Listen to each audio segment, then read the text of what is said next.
बिस्मिल्लाहिर्रहमानिर्रहीम। अस्सलाम वालेकुम नाज़रीन, मैं हूँ साकिब बशीर। बात करेंगे खैबर पख्तूनख्वा में तबले जंग बज चुका है और ख़ास तौर पर जुनैद अकबर उनकी जानिब से एक बड़ा दावा किया गया है जिससे जो सियासत है खैबर पख्तूनख्वा की उसमें भूचाल आ चुका है।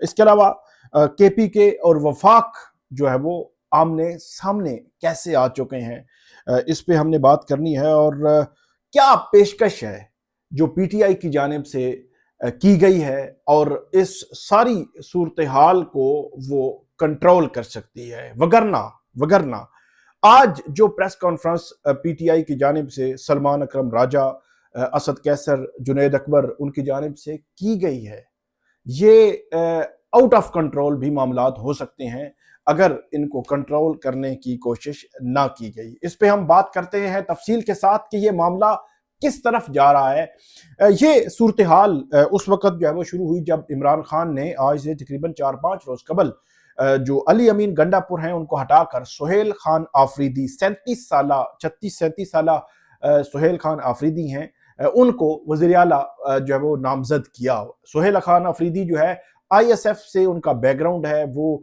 यूथ के साथ और आईएसएफ के सदर रहे हैं खैबर पख्तूनख्वा के। एमएससी इकोनॉमिक्स बताया जाता है उनकी तालीम है और वो 2 दफ़ा वजीर भी रहे हैं, मतलब 2 वजारतें उनके पास।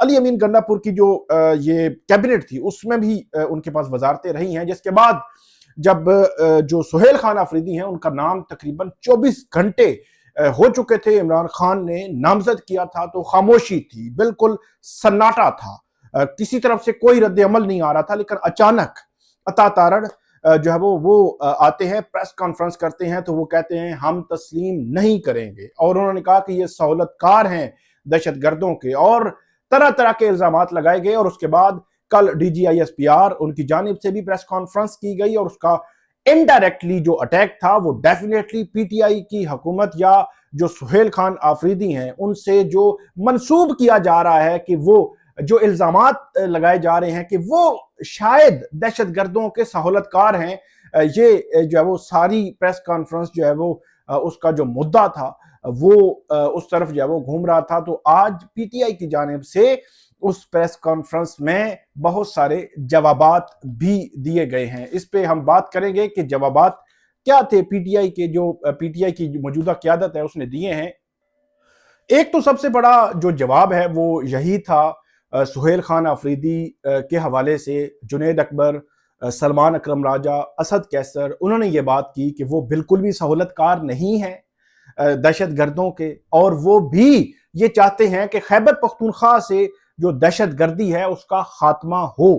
2021 का जो टीटीपी यानी कि कालादम तहरीक तालिबान की आबादकारी जो अफगानिस्तान से वापस यहाँ खैबर पख्तूनख्वा के मुख्तलिफ इलाकों में हुई, तो उस आबादकारी के हवाले से भी आज प्रेस कॉन्फ्रेंस में क्लियर किया गया। सलमान अकरम राजा की जानिब से ये कहा गया कि उस वक्त की जो हुकूमत थी पीटीआई की, वज़ीर आज़म इमरान खान थे, उस वक्त की जो जनरल थे, आर्मी चीफ थे, जो कमर जावेद बाजवा और फैज हमीद, उनकी जानिब से ये तजवीज़ आई थी कि इनके खिलाफ इनके जो सेटल किया जाए इस तरह के मामलात। लेकिन ये पीटीआई की जानिब से और सलमान अकरम राजा की जानिब से कहा गया है कि उस पर अमल नहीं हुआ था। जो फवाद चौधरी हैं उन्होंने भी रात ट्वीट की, क्योंकि उस हुकूमत में वो वजीर थे, एक्टिव थे, सारे मामलात उनके सामने हो रहे थे। तो उन्होंने भी ये कहा है कि उस वक्त जो टीटीपी तहरीक तालिबान पाकिस्तान जो है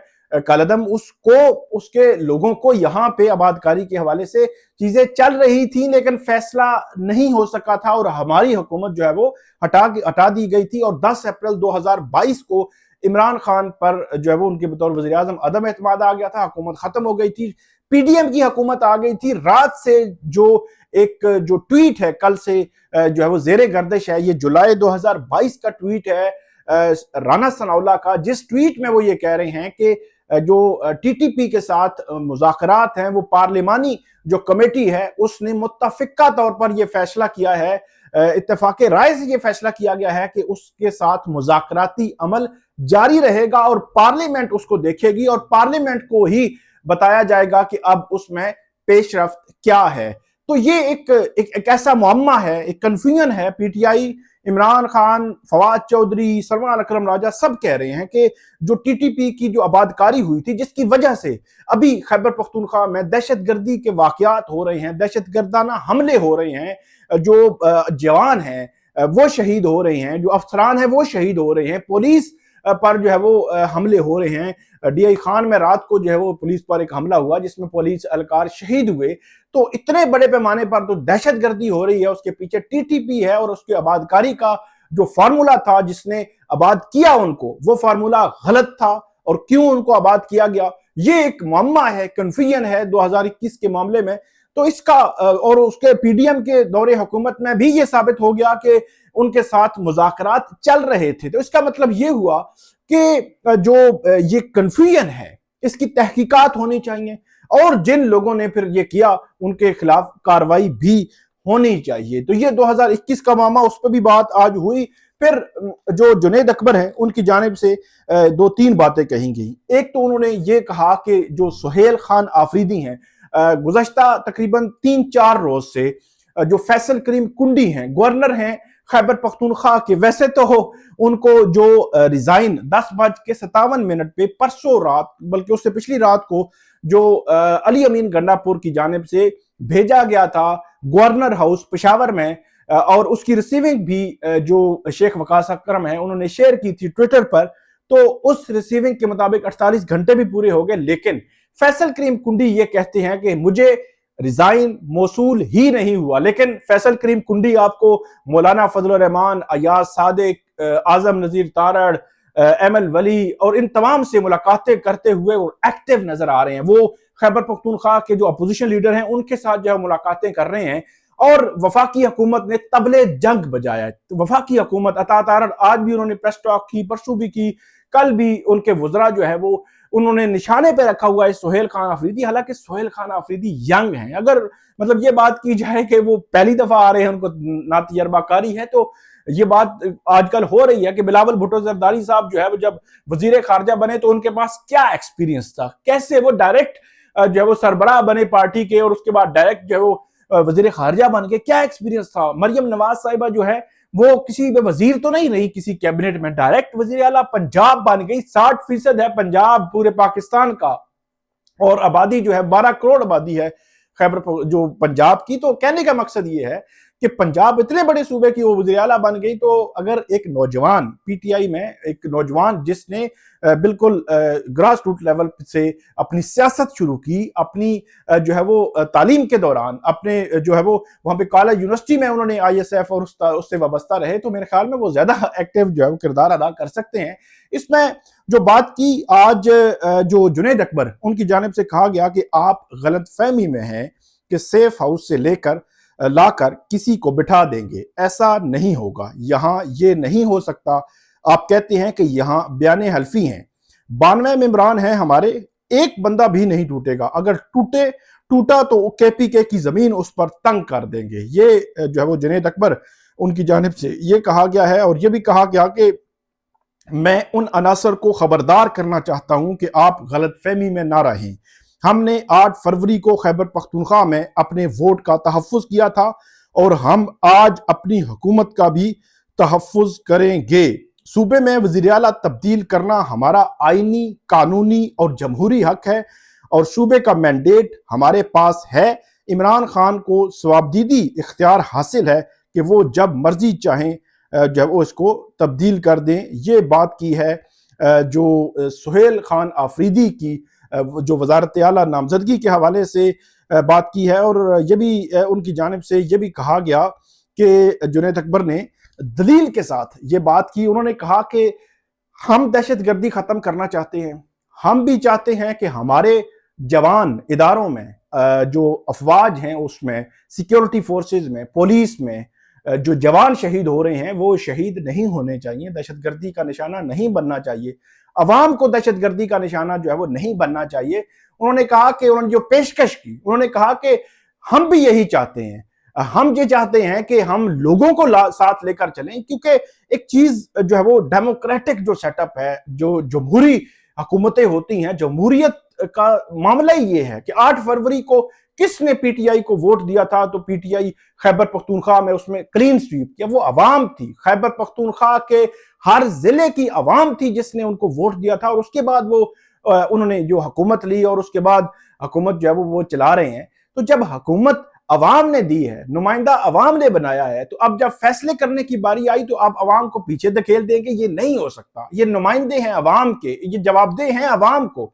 तो वो ये बात कर रहे हैं कि हम जो है वो अवाम को पीछे नहीं धकेल सकते, आप आए बैठे हमें कन्विंस करें या हम आपको कन्विंस करेंगे, ऐसा हल नहीं है। आप भी यही चाहते हैं, हम भी यही चाहते हैं। तो ये एक उन्होंने बड़ी पेशकश की है और इस पेशकश में बुनियादी पॉइंट यही है कि जो एक पारा जो है वो बहुत ज्यादा हाई हो गया है और एक जो है वो एक तबले जंग जो है वो बजा हुआ है कि एक तरफ वफाकी हुकूमत, वफाकी वज़रा अता तारड़, फिर जो है वो ये कहा जाता रहा है कि सुहेल खान अफरीदी को हम वज़ीर आला नहीं बनने देंगे। कैसे नहीं बनने देंगे? 92 उनके जो मेंबरान हैं, 52 आपके हैं, आपको 20 मेंबरान चाहिए, तो 20 मेंबरान कहां से लेंगे? आप जो है वो वहां पे एक मंडी लगाएंगे, आप जो है वो लोगों को खरीदेंगे, उठाएंगे, क्या कैसे करेंगे? कैसे ये होगा? और ये मैं समझता हूं कि किसी भी जो है वो सूबे में किसी भी जमात को आप उससे मुत्तफिक हो ना हो, आपको वो पसंद हो ना हो, कोई मसला नहीं है, लेकिन अवाम ने अगर उनको वोट दे दिया है तो उनको हक है, जमहूरी हक है कि मैंडेट, उसके मैंडेट का एहतराम हो। उनको जो है वो अगर वज़ीर आला उनका बनता है तो उनको बनने दें। आज उन्होंने जो बात की वो यही बात की कि अगर ये जो है वो अगर आपने हमारे लिए मुश्किलात है, अगर हम हुकूमत में आए, हमने डिलीवर करना है, लेकिन अगर हुकूमत में ना आए तो फिर जो है वो हुकूमत के लिए, वफाकी हुकूमत के लिए जो है मुश्किलात होगी। ये बात भी जुनैद अकबर उनकी जानिब से जो है वो आज की गई है और बड़ी इंपॉर्टेंट प्रेस कॉन्फ्रेंस थी। और उन्होंने जो इंपॉर्टेंट बात है वो ये की कि जो हम मिल बैठ के ये मामला करते हैं और वफाकी हुकूमत को भी मेरे ख्याल में थोड़ा सा ख्याल करना चाहिए। ये नहीं हो सकता कि आप जो है वो डंडे के साथ, आप जो है वो ताकत के साथ जो है वो अगले के मैंडेट को क्रश कर देंगे, ये नहीं हो सकता। 8 फरवरी 2024 के जो इलेक्शंस थे, मरकजी इलेक्शंस, एमएनएस के या एमपीएस के, उस पर बहुत बड़े सवालात हैं। पंजाब में बहुत बड़े सवालात हैं, इस्लामाबाद, रावलपिंडी, आप मुख्तलिफ जगहों पे देख लें जो एमएनएस बने हैं, उन पे बहुत बड़े सवालात हैं कि वो एमपीएस, वो एमएनएस एमपीएस नहीं थे, उनको बना दिया गया। तो इन पहले ही बहुत बड़े ऑब्जेक्शन है इलेक्शन पर। तो अगर एक जगह मैंडेट है तो उस मैंडेट का एहतराम जो है वो वफाकी हुकूमत को करना चाहिए ताकि दहशतगर्दी के इन वाकयात पर काबू पाए, ना कि ये वाकयात जो है वो मजीद बढ़ते जाएं। और इससे नुकसान जो है वो हमारा सबका हो रहा है। आर्मी में जो भी सोल्जर्स हैं, वहाँ जो भी अफसरान हैं, वो जो शहीद हो रहे हैं, वो हम जैसे ही लोगों के घरों के हैं, वो प्यारे हैं उनके, और वो जब जाते हैं तो उन पे क्या बीत रही होती है ये वही बता सकती हैं। वो बज़ाहिर तो यकीनी तौर पर वो शहीद है, उसके घर वाले शहीद का बाप और माँ और बहन और भाई होने के नाते वो फख्र कर रहे होते हैं, लेकिन उन पे क्या बीत रही होती है कि उनका प्यारा तो चला गया। इसी तरह पुलिस के जो एहलकार हैं उनकी भी यही सूरत हाल है। इसी तरह जो आम आवाम है जो दहशतगर्दी का निशाना बनती है, उसमें भी यही होता है। तो इसलिए खैबर पख्तूनख्वा हुकूमत हो, वफाकी हुकूमत हो, या जो है वो DGI-SPR ने जो कल बात की, तो इस तमाम फ्रीकैन को इकट्ठे बैठकर यह फैसला करना होगा कि इस दहशतगर्दी के नासूर से हमने कैसे जो है वो खत्म करना है इसको, तब जाकर कुछ ना कुछ आपको रिजल्ट्स मिलेंगे। वगरना अगर आप कहें कि डंडे सोटे के जोर से आप जो है वो अवाम के नुमाइंदे को जो है वो दुख्तार देंगे, ये नहीं हो सकता, ये नहीं हो सकता। और ये नहीं हो आपको अगर करेंगे तो उसके नतीजे आपके सामने जो है वो आ जाएंगे। अगर आपने ऑपरेशन करना है, टारगेटेड ऑपरेशन होना है, तो फिर भी अवाम की जो हमायत है, जो जनरल पब्लिक की हमायत है, वो भी लाजिम होती है, वो भी जरूरी होती है। तो 8 फरवरी को जिस अवाम ने जिस पार्टी को मैंडेट दिया है उसका एहतराम जो है वो लाजिम है। आपको नाज़रीन हम मजीद भी अपडेट करते रहेंगे, हमें फीडबैक दीजिएगा। अल्लाह हाफिज।